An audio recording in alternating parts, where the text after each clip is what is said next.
Do you know everybody lies to their friends, family, doctors, pollsters, and to themselves? In internet searches, however, people confess their deepest and darkest secrets. Hello, this is Mohamed Khader. Today I would like to do my video book review on the book Everybody Lies by Seth Stephan Davidowitz, who is an economist and former Google data scientist.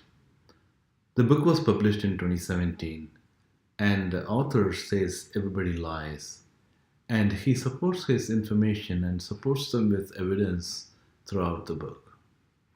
He explains that although evolution is favored humanity in using their gut or instinct in making decisions, but this can often fail us based on our experience and prejudice, and therefore we should rely on more on the objective data like big data. He proposes that rescue is found in the big data. We can close in on subset of human population, looking at the casual relationship and performing virtual experiments. He also proposes that big data may reveal public professed desires. Due to social desirability bias, human beings are not willing to discuss openly and honestly about racism, prejudice, or child abuse. I find Stephen's idea compelling and convincing. I have been able to review the literatures to find other supportive examples of this take. For example, the criminal justice system eyewitness tends to have accounts that are fraught with error confirmation. Bias occurs without intent as eyewitness tries to recall event, but they are biased by social pressures and influence. Psychologists have noted that there is a strong cognitive influence on memory, makes it reconstructive in nature, and therefore prone to errors of commission or omission. Big data is also found to be very useful in grocery and departmental stores. Jane Falcon of ComScore says that big data is preceded the advent of the internet. Prior to the use of UPC scanner, the data was collected on a bi-monthly basis.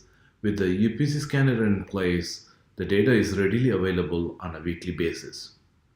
The grocery store owners, they can keep track of the trends of the sales and the advertisements. The social impacts assessment is defined as the process of identifying and managing the impact issues of project development, and it includes the effective management of affected community in participatory process of identification and assessment and management of social impacts. The social impact assessment traditionally relies on local surveys, interviewing key stakeholders, or reviewing the census data. The oldest is traditional. It tends to favor older demographic image and ignore the younger demographic. Social impact assessment researchers are trying to minimize this effect by using culturomics. Culturomics is described as a way of studying text-based or image-based data while trying to make developing impression about how culture is. The example of this include Google Books database, which tracks the use of words and phrases, Facebook traffic, Twitter traffic, image recognition software that looks at the traditional paintings or traditional media such as television or images on social media itself.